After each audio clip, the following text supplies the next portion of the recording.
da gravação e... Vai, filhinho, começou. Pronto. Opa. Então, gente, me chamem aí, se tiverem dúvidas, se estiverem entendendo, tá? Aí, então, tem uma imagem de um leito vascular. É um vaso, né? Um vaso sanguíneo. A gente percebe aqui o que a gente consegue ver? A luz do vaso, né? O lúmen vascular, esse é um vaso sanguíneo. O lúmen vascular, a luz, né? Aquela parte interna onde tem o fluxo de sangue. Aqui estão as hemácias, algumas hemácias. Tá? E as paredes que compõem esse vaso, tem as paredes, né? Que compõem esse vaso, são três. De fora para dentro, a gente tem a túnica externa, a túnica média e a túnica interna. Tá? A túnica externa, essa mais laranjinha aqui, nessa cor, nesta imagem. Depois a túnica média e a túnica interna. Como está dizendo aqui embaixo, ó, né, a túnica externa ela é composta de colágeno, né, são fibras de colágeno que vão dar aquela estrutura, uma resistência maior ou menor em alguns vasos. A gente vai ver agora que tem diferenças entre artérias e veias, né, nessas camadas. Tá? Só um pouquinho para eu fechar a porta aqui do meu escritório, que tem gente conversando no corredor.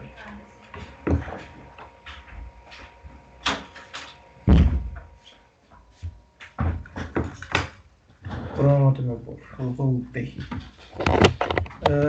Então, a túnica externa, né, composta de colágenos, a função é dar uma estrutura desse vaso, né, dar um certo formato para ele.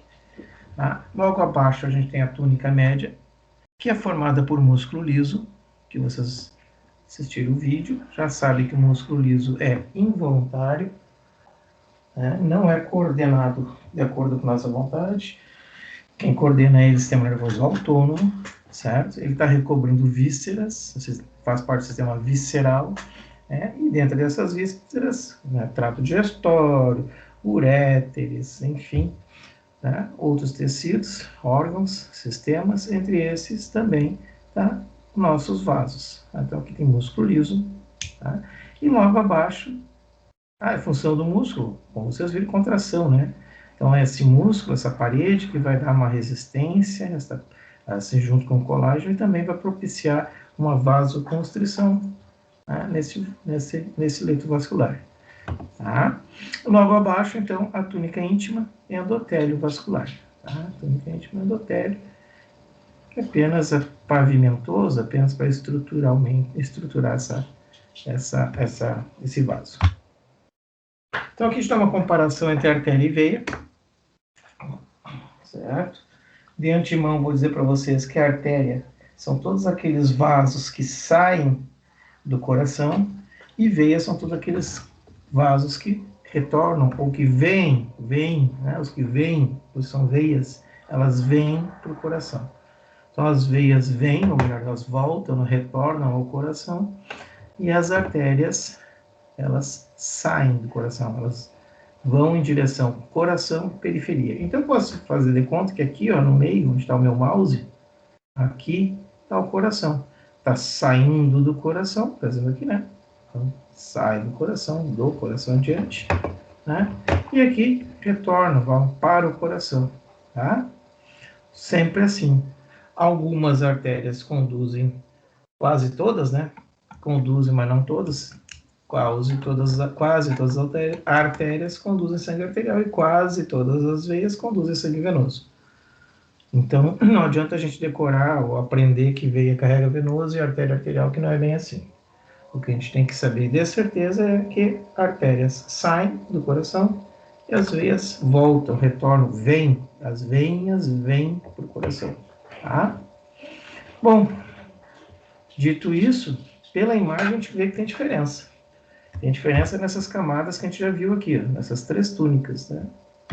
Tá? Só aí a gente já nota que tem diferença estrutural. Tá? Eu consigo ver na túnica externa aquela túnica externa formada por colágeno, que a túnica externa de veia, olha isso aqui, ó, a espessura, e olha a espessura, né? A túnica externa de veias é maior, mais espessa, melhor dizendo, que a túnica externa de artérias. Consequentemente, a veia é um vasinho, né, mais durinho, mais estruturado, né? Não vai ficar tão flácido, tão colabado quanto artérias, tá? A túnica média, agora, ó, em artérias, é muito maior em espessura, em músculo liso, do que a túnica média de veias. Olha a diferença de camada muscular. Né? Anote aqui, ó, o músculozinho fusiforme, né? Músculo liso. Diferença de camada que tem num vaso e no outro. Então, eu posso dizer para vocês que a capacidade de contração de artérias é muito maior que a capacidade de contração de veias. Ou seja, a vasoconstrição ou vasocontração da parede muscular de artérias, né, vasoconstrição, é mais potente do que a vasoconstrição de veias. Certo? Tá? Túnica média, a túnica interna, né, a íntima, é idêntica, pavimentosa apenas, tá? Então a gente já consegue perceber que existem diferenças tanto estruturais quanto funcionais, né? Então a artéria tem mais capacidade contrátil, vasoconstrição mais potente que veias, certo? E veia tem uma estrutura, né, uma anatomia, digamos assim, maior, mais estruturada mesmo, né? Tem um aspecto mais estruturado, tá? Um cadáver, quando vocês tiverem a aula prática de anatomia, vocês vão perceber que artérias se tocam, ela está grudadinha, está colabada, já grudou, né? E já veio, ela está um canudinho, ainda está durinha, tá? Com formato, tá? Bem, fora isso, nós temos aqui, ó, uma encrenca aqui dentro, aqui, ó, que não tem dentro dessa outra, né? Em artérias, o vaso, né, todo o seu lúmen é como está aqui, ó, não tem estrutura nenhuma. Tá? Em veias existem estruturas dentro do leito, dentro da luz, dentro do lúmen vascular, existem algumas estruturas, né, que são pequenas válvulas, as válvulas venosas, algumas válvulazinhas. Tem aqui, vai ter mais para trás, vai ter mais para trás, de segmento em segmento, por todo o leito vascular de veias, nós temos essas válvulazinhas venosas. Em artérias, não. Já explico para que isso serve, tá? Bom, se aqui sai do coração, né? Sai do coração, vai levar sangue para os tecidos e aqui retorna para o coração, trazendo o sangue dos tecidos. Tá? Então, na medida que se afasta do coração, esses vasos vão se ramificando e formando. Então, a gente tem uma artéria de grande calibre, né? A gente vai ver nas imagens posteriores. Depois, as artérias de médio calibre, de pequeno calibre, arteríolas, até que a arteríola vai se ramificar mais ainda e dar origem aos tais de capilares. Tá? Capilares. Depois, esses capilares se anastomosam, se unem, se juntam, se unem, formando veias de pequeno calibre, veias de médio calibre, que vão se juntar em outras veias de médio calibre, formando, então, as veias de grande calibre que retornam para o coração. Diferente da estrutura de artérias e veias, capilares só possuem uma única parede, que é a túnica íntima. Não tem parede muscular e não tem parede, né, ou seja, não tem túnica média, que é a parede muscular, e não tem a túnica externa, que é a parede de colágeno, fibras estruturais. Então, ele não tem uma proteção contra lesões, né, que seria esse colágeno, que dá uma maior proteção, que dá uma estrutura, né, e também não tem uma capacidade de contrair-se, né, ou relaxar, porque não tem músculo ao redor. É apenas a espessura, ó, da túnica íntima, tá? Consequentemente, né, se não tem aquela parede de colágeno, fibras de colágeno, nem a parede de músculo, ele é permeável. Aqui não permeia, ó.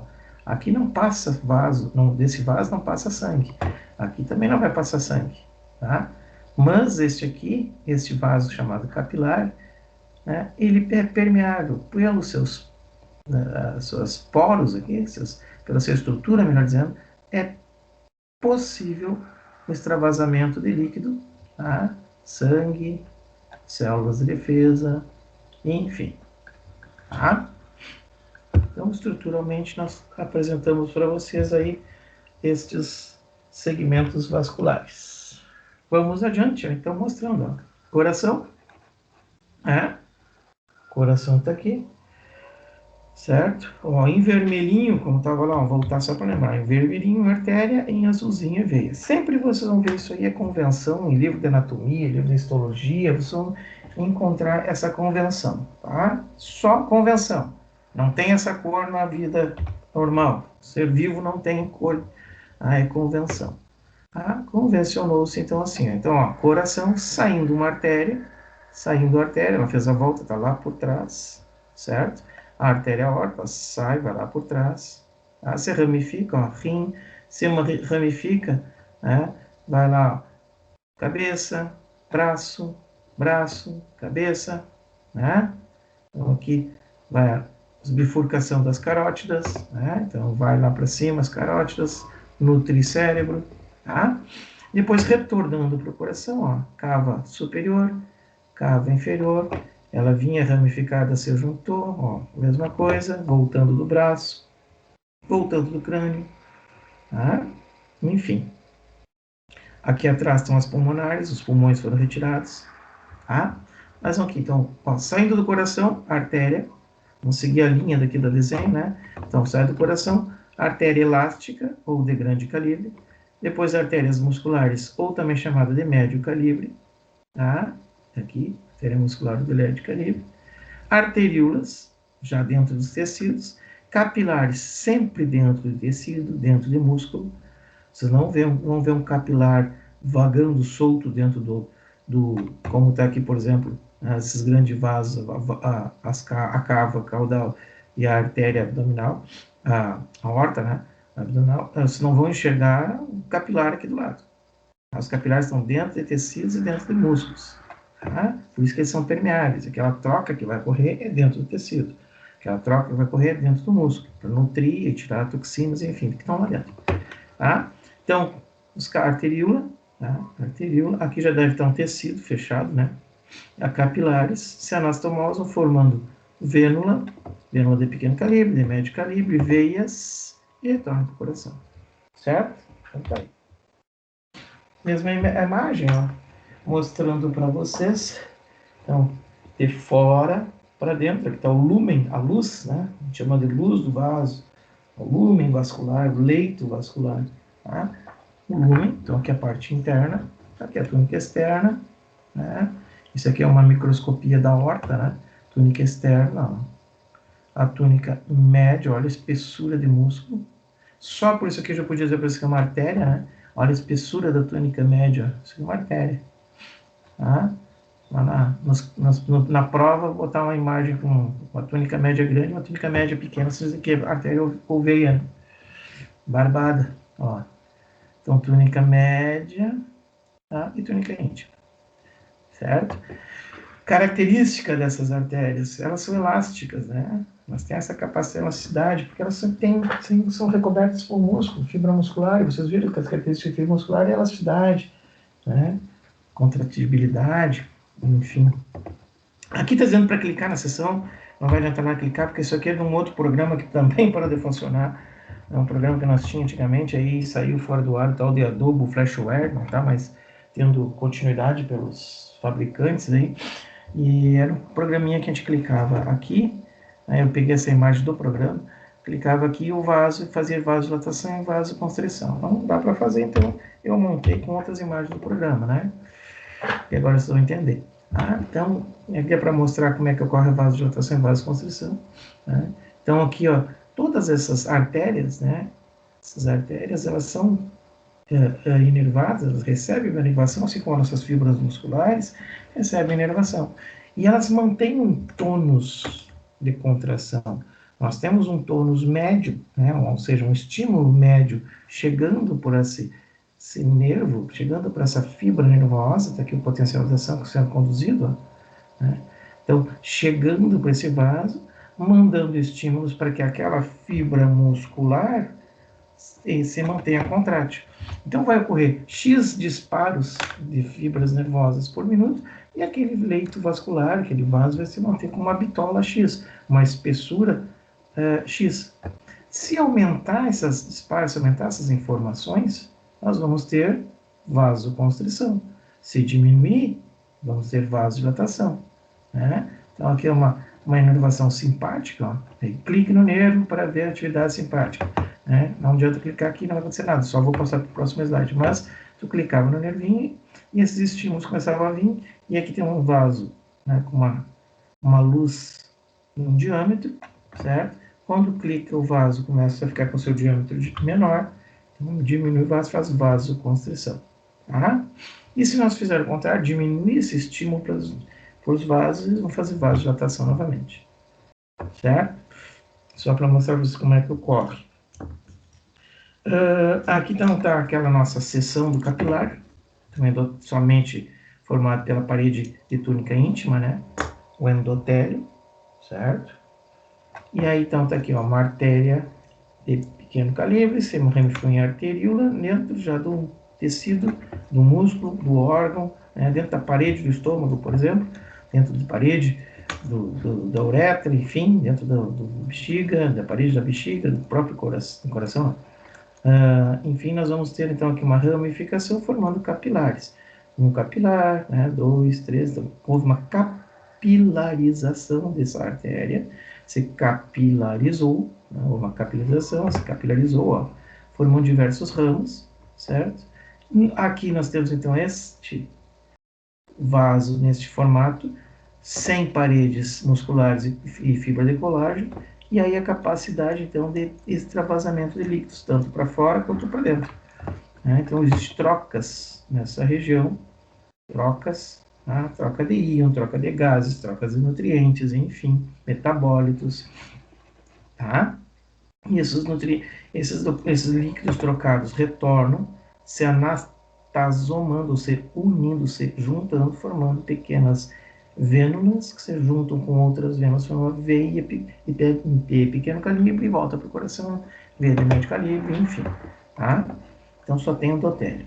Perceba que na entrada de cada capilarização, a cada vez que se ramifica, existe uma bolinha aqui. Ó. O que é essa bolinha? Né? Essa bolinha que tem aqui, ó, são músculos esfíncteres, né? Músculos circulares. Então, como o capilar não tem capacidade de se contrair, não tem capacidade de vasoconstrição, existem esfíncteres pré-capilares, ou músculos antes da capilarização, que vão diminuir o fluxo, né, evitar o fluxo nesses vasos, se houver necessidade. Aqui está eles de novo, então, ó, chega para uma artériazinha, arteríola, né, está aqui o esfíncter pré-capilar, cheio de esfíncterzinho, tá? Aqui está a parede do tecido, as células teciduais, né, voltando para o coração. Tá? Em determinado momento, ó, deixa eu ver se a imagem da frente tem, está aqui, ó, né? Então, a mesma imagem, tá, gente? A mesma coisa, só de outro esquema. Então, a arteríola, um esfíncterzinho ali, um esfíncterzinho aqui tem outro esfíncter, ali tem outro esfíncter. Sempre vai ter esfíncter pré-capilar. Para que funciona, para que serve? Para evitar fluxo sanguíneo naquela região. Ora a gente precisa, ora não, ora sim. Por quê? Aqui em cima, na figura de cima, está tudo aberto, os esfíncteres estão relaxados, né? O músculo capilar está relaxado. Isso aqui também é formado por músculo liso, né? Então são fibras de músculo liso, tá? E o sangue está permeando, passando, fazendo trocas aqui. Aqui embaixo a gente percebe, ó, que houve uma constrição, né? Uma contração dos esfíncteres pré-capilares. E o leito vascular agora foi reduzido. Então, esse sangue está vindo, passando quase que diretamente, nem está havendo troca com esse tecido aqui. Ó. Nem está tendo troca. Né? Os capilares ao redor ó, não estão sendo nutridos com sangue, então não está trocando com o tecido. Porque esta parede que está aqui da artéria de pequeno calibre, ó, da arteríola, elas possuem fibras de colágeno e fibra muscular, então elas não são permeáveis. Já os capilares são. Nesta figura B aqui, né, o fluxo sanguíneo não está sendo trocado com tecido. Nesta aqui de cima, sim. Para que acontece isso? Vamos ver se tem outras figuras. Não. Tá? Para que acontece isso e quando acontece isso? Ora, gente, a gente possui um fluxo, um volume de sangue circulante médio, que a gente vai ver amanhã. Que volume de sangue é esse? Como é que funciona? Mas de antemão eu digo para vocês que é um fluxo, a gente tem um volume X de sangue. Em média, a gente tem cerca, né, de 8% do nosso peso vivo é sangue, em média. Então, uma pessoa de 60 quilos, 6 vezes 8, 48, vai ter mais ou menos 4,8, 5 litros de sangue circulante, certo? Uma pessoa de 100 quilos tem mais ou menos uns 8 litros de sangue circulante, enfim. Então, em média 8 a 10, 8% do nosso peso corporal é sangue. Tá? Esse sangue serve para nutrir todos os tecidos: cérebro, trato digestório, trato respiratório, fibra muscular esquelética, fibras musculares lisas que estão espalhadas por todos os tecidos, sistema nervoso, e aí vai. Né? Tudo, pele, tudo. Tá? E às vezes isso não, esses litros de sangue não são suficientes para nutrir tudo ao mesmo tempo. Como assim?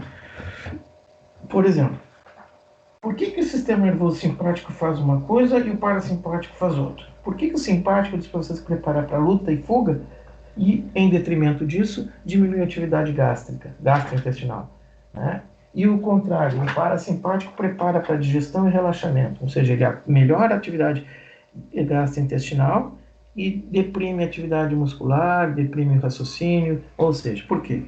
Porque não dá para tudo funcionar ao mesmo tempo, não tem sangue para todo mundo. Tá? Então, se vocês tiverem atividade física, exercício, vou correr dos 20 quilômetros, tá? Sério, correr? Músculos esqueléticos, sistema cardiovascular, sistema respiratório, todos esses tecidos vão precisar de um grande aporte de sangue para a nutrição desses tecidos. Tá? Vão receber oxigênio, vão tirar restos metabólicos do metabolismo celular, como creatinina, como lactato, enfim, né? O CO2 produzido, tudo vai sendo retirado e vamos entregar por esse tecido oxigênio, nutrientes, aporte nutricional, glicose, enfim, tá? Então ocorre isso. Quando vocês estão em exercício físico, o sistema simpático está atuando, ativando então esse exercício, ativando que os nossos tecidos estejam recebendo mais aporte nutricional.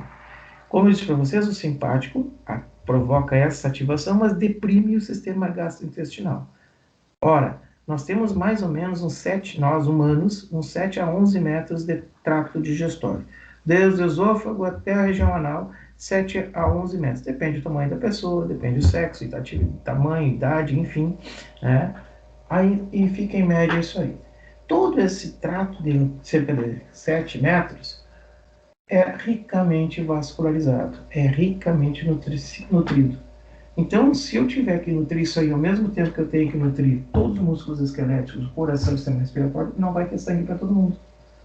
Então, isso aqui, essa atividade dos esfíncteres, de hora fechar ou hora abrir para nutrir algum tecido, vai estar dependente da atividade desse tecido ou não. Então, em atividade física, todos os órgãos necessários para atividade física, músculo, sistema cardiovascular, sistema respiratório, vão estar em atividade constante, vão estar nesse aspecto aqui, ó, de cima. Está chegando sangue para todos os tecidos, está fazendo trocas. Em caso de trato digestório, nesse exercício físico, por exemplo, vai estar dessa forma. Não está havendo troca, não está havendo fluxo sanguíneo capilar. Tá? Por quê? Porque se fosse assim, não ia conseguir nutrir todo mundo. E é um exemplo muito comum que acontece, é o pessoal que a avó já dizia, o pai e a mãe dizia, né? Depois de almoçar, depois de comer, 2 horas esperar para ir para a água. Né? E aí vem no verão, o pessoal come, bebe, né? O pior é a bebida, né? Bebe, e aí toda semana tu vê ali no Jornal do Almoço, na RBS TV, chega a sair sangue pela tela da RBS TV, né? Quando tu liga aquele troço, escorre sangue assim. Só tem fatalidade. Uma família inteira morreu no Rio Jacuí essa semana. O pai estava se afogando, que tinha comido churrasco, que tinha tomado cerveja, o filho foi salvar, morreu, e o outro filho foi salvar, morreu. É o que mais tem. O que acontece? O cara comeu, churrasco bem gordo, tomou um monte de cerveja, e a cerveja deu coragem dele de atravessar aquele jacuí. Ele olhou assim e disse, eu vou atravessar esse negócio. Com o bucho cheio. Nadou 20 metros, né? Aí ele está com o trato digestório dele repleto, sangue, fluxo todo indo para o trato digestório, para fazer digestão, para fazer absorção. E aí ele resolve fazer exercício físico ao mesmo tempo. Ele resolve mandar fluxo sanguíneo também para o músculo esquelético, sistema cardiovascular e respiratório, que ele vai nadar. E aí o que acontece? Não tem aporte nutricional para o músculo, porque o trato digestório já está trabalhando. Não vai chegar oxigênio para o músculo. O que acontece? Nós entramos em glicólise anaeróbica. A glicose anaeróbica, vocês viram, a gente já conversou, vai produzir não vai produzir ATP para nutrir a fibra muscular, vai produzir lactato, né? E nós temos então uma cãibra por lactato, nós temos uma falta de oxigenação tecidual, e o cara simplesmente no meio do caminho, ou ele tem uma cãibra e não consegue nadar e se afoga, ou o contrário, né? Então o pessoal chama de congestão, né? Falta aporte nutricional no trato digestório e acontece a tal da congestão, mas é mais ou menos a mesma coisa. Ou o aporte nutricional está nos músculos ou está no trato digestório. Não tem como nutrir todo mundo ao mesmo tempo. Então, por isso a gente tem esses desvios vasculares, ora nutrindo um tecido, ora nutrindo outro. É necessário? É. Como é que isso aqui funciona? Esses esfíncteres capilares que estão aqui, eles funcionam por quimiorreceptores. Eles possuem na sua estrutura receptores químicos que leem, eles percebem o nível de oxigênio no tecido.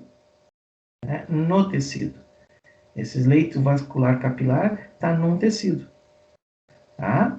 E aí, digamos que seja fibra muscular esquelética. Tá? Ele percebe o nível de oxigênio. Quando o oxigênio no tecido está baixo, né, e o CO2 alto, o que ele faz? Ele relaxa.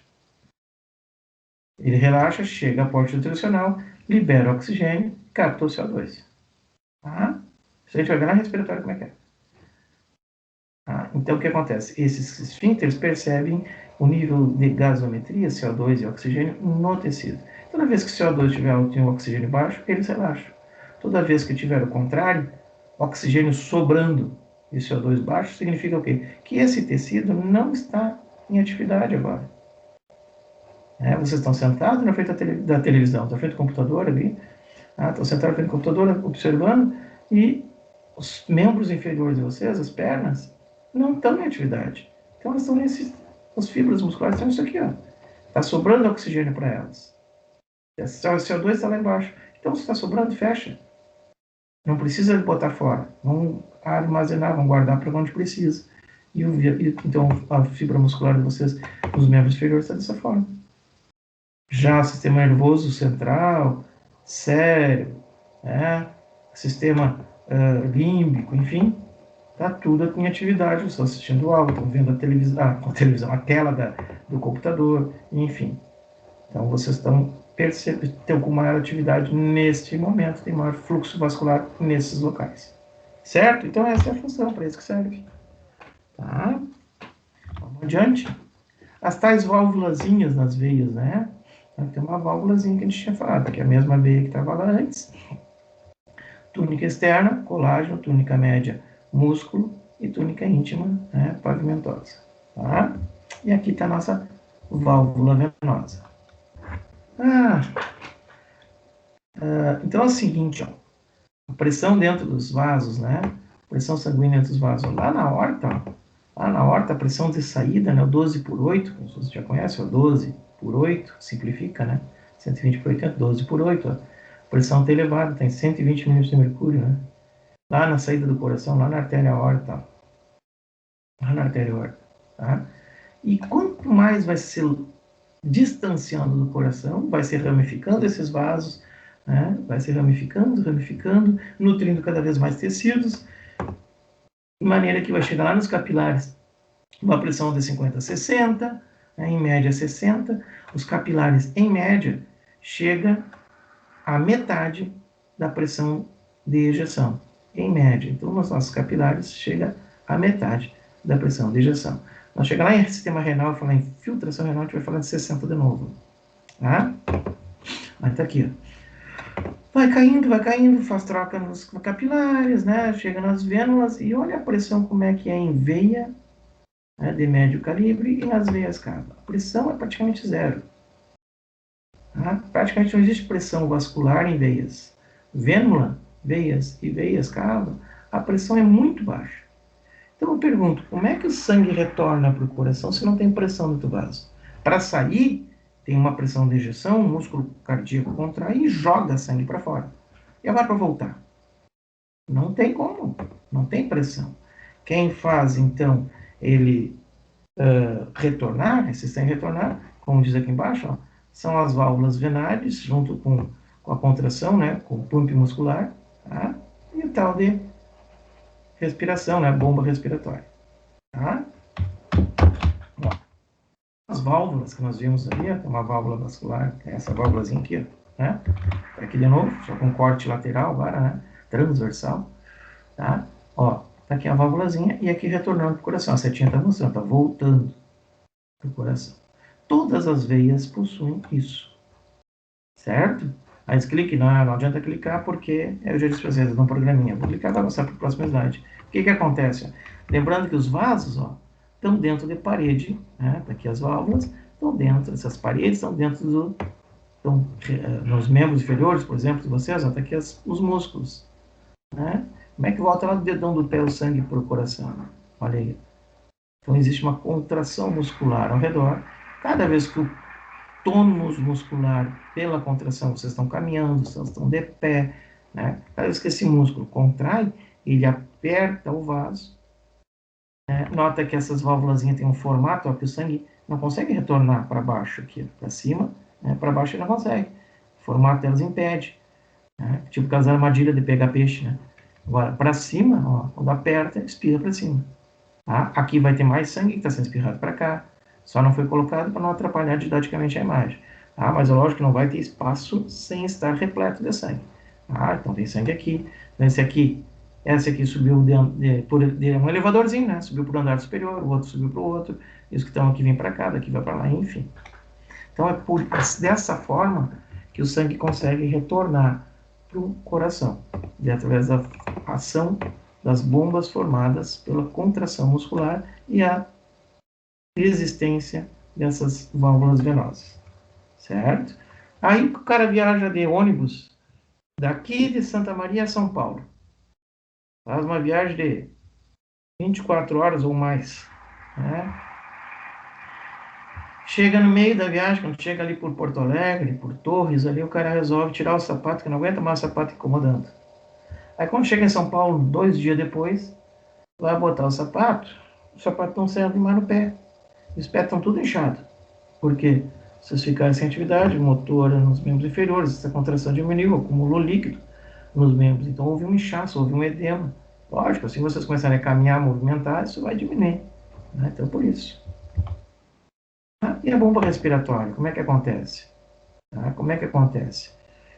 Toda vez que a gente inspira e expira, o tamanho da caixa torácica aumenta e diminui.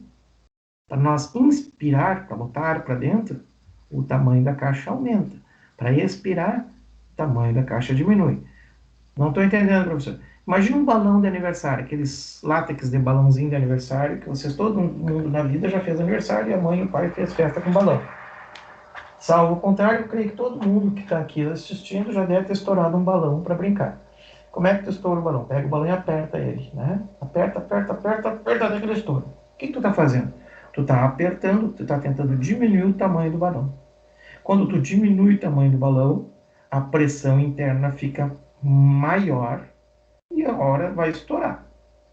Né? Vai estourar por quê? Porque o látex é muito fraco, tem uma resistência ideal e no local mais frágil daquele látex, ele não suporta a pressão interna e rompe, certo? Então, quando vocês querem que o ar saia dentro do balão, vocês apertam o balão. Lógico que então a recíproca é verdadeira, ou seja, se vocês quiserem botar ar para dentro do balão, vocês têm que esticar esse balão. E é a mesma coisa na caixa torácica. Se vocês quiserem que o ar saia de dentro do tórax, né, vocês estão querendo expirar, tirar o ar, vocês têm que diminuir o tamanho da caixa torácica. Se vocês quiserem se vocês aumentarem o tamanho da caixa torácica, melhor dizendo, vocês vão botar ar para dentro, que daí ficou maior, então o ar tende a entrar. Quando eu chegar no sistema respiratório, eu explico tudo como é que esses músculos funcionam. Então, o que acontece? Isso vai alterar a pressão da caixa torácica para maior, quando vocês querem expirar, e para menor, quando vocês querem inspirar. Então, na expiração, a caixa torácica com maior pressão, e na inspiração, a caixa torácica tem menor pressão, fazendo com que o ar, né, saia ou entre para o tórax, então do meio ambiente, né, da sala de aula que vocês estão aí na casa de vocês, para dentro do tórax de vocês, ou do tórax para a sala que vocês estão aí, tá? Do ambiente para o corpo e do corpo para o ambiente. Da mesma forma, acontece com os vasos sanguíneos. Deixa eu ver se tem aqui, não. Tá? Vasos sanguíneos que estão trazendo o sangue para o coração. Lembra que veia, a pressão é muito baixa. Tem a válvulazinha que traz lá no membro inferior. Tá, mas aqui não tem músculo em volta da cava. Não tem músculo contraindo para a cava voltar. Tem lá no membro inferior, na perna, no braço. Mas aqui, né, no abdômen, não tem músculo apertando. Então, como é que vai voltar? Esse sangue que vai ficar parado aqui? Vocês estão de pé sentados, o sangue vai ficar parado? A contração da gravidade, não tem pressão, já viu? Então, o que acontece? Quando vocês inspiram, colocam ar para dentro, da mesma forma que o ar entra nos pulmões, o sangue é puxado para dentro do coração. Quando vocês expiram, o ar sai, né, e o sangue não é puxado. Então, o sangue é puxado, não é puxado, não é puxado, não é. Mais ou menos dessa forma. Tá? Para dentro do coração. Então, em cada sístole, né, cada vez que o coração contrai, ele ejeta. Certo? E cada vez que vocês expiram, soltam o ar, botam o ar para fora, também ocorre a injeção. Tá? Normalmente deve ser uma frequência síncrona. Tá? E quando vocês inspiram, tá? Não tanto, você não, esquece que eu falei, esquece, não tem sincronia nenhuma, não, porque a gente tem 60 batimentos por minuto e 6 a 7 movimentos respiratórios, 10 movimentos respiratórios por minuto. Não tem nada a ver uma coisa com outra, é só o fluxo mesmo. Eu quis falar uma coisa e acabei me abananando aqui. Tá? Então, vocês, cada vez que vocês inspiram, né, cada inspiração, o sangue que está nas cavas, retorna para o lado direito do coração. Tá? Só mostrando aqui de novo, ó, já está acabando a aula, vocês já tem aula daqui a pouco, 10h15, já vou terminar. Então, está aqui as artérias, tá? As artérias com maior leito de túnica média, maior leito muscular, e aqui as veias com maior parede de colágeno. Tá? Então, os capilares, os esfíncteres pré-capilares, certo? O músculo liso, né, que fazem a regulação do fluxo e retorna para o coração. Então, sai e retorna. Certo? Sistema linfático. Fica para amanhã. Vamos ver o que é o sistema linfático, como é que ocorre a troca de linfa. Certo, meu povo? Então, é isso aí. 38 minutos.